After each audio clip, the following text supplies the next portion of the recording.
Sociology में sleepy classes एक platform है यूट्यूब पर, उनकी सोशियोलॉजी की लेक्चर सीरीज फॉलो की। So I did a sleepy classes YouTube marathon. Okay. I would binge sleepy classes day and Okay. night. Sleepy classes के मैंने सारे लेक्चर्स बहुत रिलीजियसली फॉलो करे हैं। मेरा स्लीपी के साथ इंटरेक्शन हुआ और मैंने जो हमारी वीडियो सीरीज सोशियोलॉजी पे सर पड़ी हुई है बहुत ही हेल्पफुल है। मैंने स्लीपी क्लासेस की ऑनलाइन वीडियोस देखी।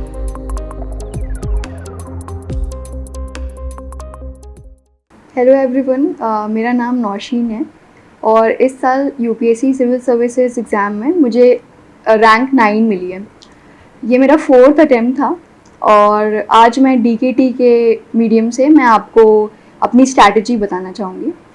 प्रीलिम्स की जहाँ तक बात करते हैं तो ये मेरा तीसरा प्रीलिम्स था जो क्वालिफाई हुआ। मैंने अपने पहले 2 अटेम्प्ट्स में भी प्रीलिम्स क्वालिफाई किया था, तो उसके लिए मेरी सबसे इम्पॉर्टेंट जो चीज़ मैं कहूँगी मेरे लिए प्रीवियस ईयर क्वेश्चंस थे। तो फॉर एग्जांपल इस बार इतना ट्रेंड चेंज हुआ था प्रीलिम्स का, तो उसके लिए both for CSAT and for GS I solved previous year questions from like for GS like it was from 2003 to 2022 sorry, and for CSAT I solved from 2013 to 2023. So that was my main focus for prelims, and I kept on revising basic books continuously, and also I did PT 365 from Vision IS.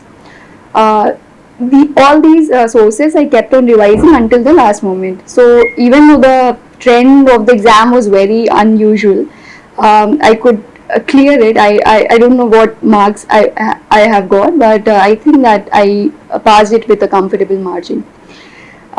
As far as mains strategy is concerned, for GS1 I made syllabus terms wise notes. For example, for geography जो भी उसमें दिए हुए हैं terms, तो उसको Google करके कहीं से उसके नोट्स बना लिए। और बाकी जो मुझे टॉपर्स के भी जो नोट्स मिलते थे, फॉर एग्जांपल सोसाइटी के लिए मैंने श्रुति शर्मा रैंक 1 जो या 2021 में था जिनका, उनके नोट्स यूज़ किए।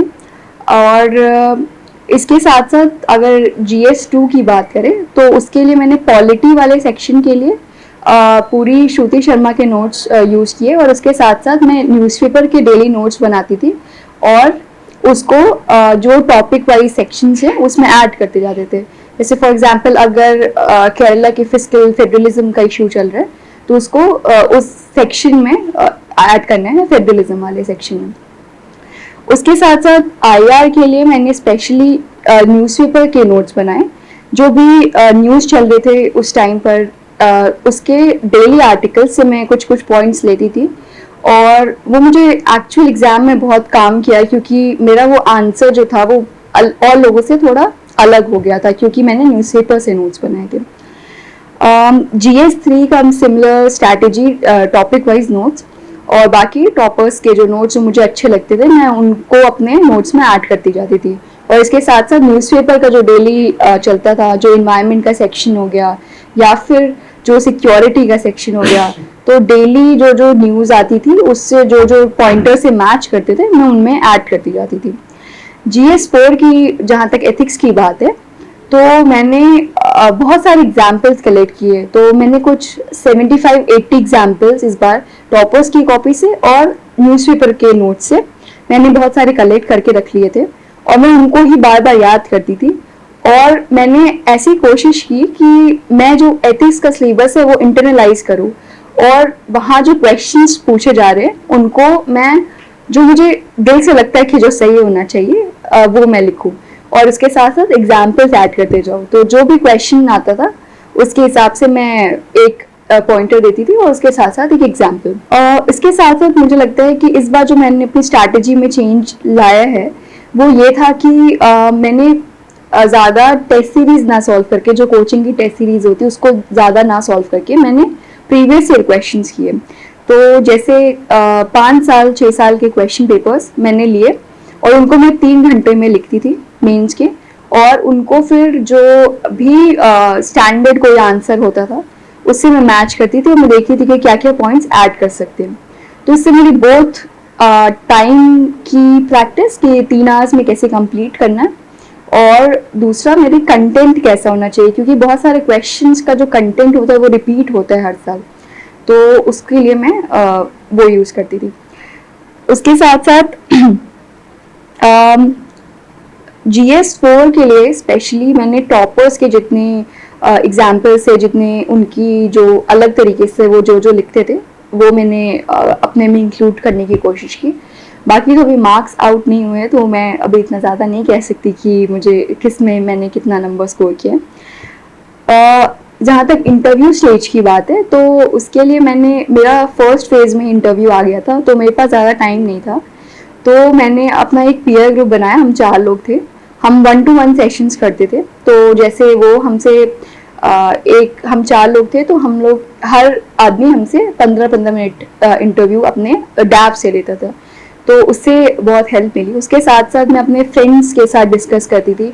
तो ऐसा हुआ कि जो मेरी फ्रेंड थी अदिति, उसने मुझसे कुछ क्वेश्चंस पूछे थे अपने डैब से हिस्ट्री ऑप्शन से, और उसका थोड़ा सा पार्ट मैं कहूँगी मेरे एक्चुअल इंटरव्यू में भी रिपीट हुआ था।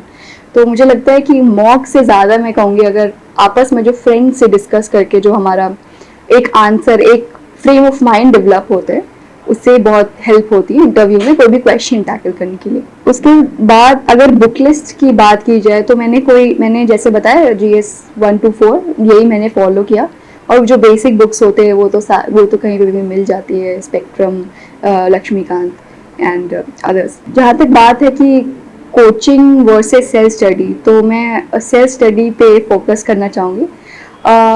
कोचिंग मैंने कोई फॉर्मल कोचिंग ज्वाइन नहीं की, बस मैंने टेस्ट सीरीज़ लिया।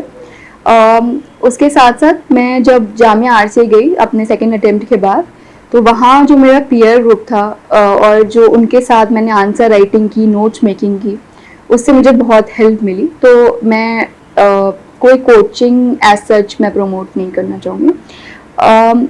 जहाँ तक बात है ऑनलाइन रिसोर्सेज की, तो जो फ्रीली अवेलेबल थे, इजीली अवेलेबल, बीट यूट्यूब और गूगल जो भी थे, वो सारे मैंने यूज़ किए थे। लास्ट अगर मैं कोई मोटिवेशन से एंड करने के लिए कहूँगी, तो मैं यही कहूँगी कि सेल्फ बिलीफ बहुत ज़रूरी है इस एग्ज़ाम के लिए। मेरे 3 फेलियर्स के बाद मुझे सेल्फ डाउट बहुत ज़्यादा हो गया था, बट एक पॉइंट ऑफ टाइम के बाद मुझे लगा कि अगर ये एग्ज़ाम क्लियर करना है तो मुझे सबसे पहले सेल्फ बिलीफ बहुत ज़रूरी है मेरे लिए। उसके साथ साथ मैंने ये सोच लिया था इस बार कि मैं अपनी स्ट्रैटेजी खुद बनाऊंगी, ये नहीं कि मैं किसी टॉपर की स्ट्रैटेजी ब्लाइंडली फॉलो करूँ या फिर मेरी उनके जैसे नहीं हो रही तो मैं घबरा जाऊँ। ऐसा मैंने सोच लिया था कि मैं खुद से ही अपनी स्ट्रैटेजी बनाऊंगी और उसमें खुद चेंजेस करूँगी, तो वो मेरे लिए बहुत हेल्प किया इस अटेम्प्ट में। बाकी तो इस DKT ट्रैक का मैं थैंक यू करना चाहूँगी। इसके भी मैंने बहुत सारे वीडियोस देखे। मैं अभी कुछ दिन पहले ही जब मेरा रिजल्ट नहीं आया था, तो मैं कुछ टॉपर्स के वीडियोस देख रही थी कि उनमें क्या है कि वो टॉपर बने, कि मेरे में इतनी है कैपेबिलिटीज़ कि हो सकता है ऐसा कि नहीं हो सकता। तो वो चीज़ मैं उसके लिए मैं DKT को थैंक यू बोलना चाहूँगी। ओके, बाकी हम डिटेल स्ट्रैटेजी जो है इन लोगों ने बोली है, तो वो हम किसी अगले वीडियो में शेयर करेंगे। Thank you.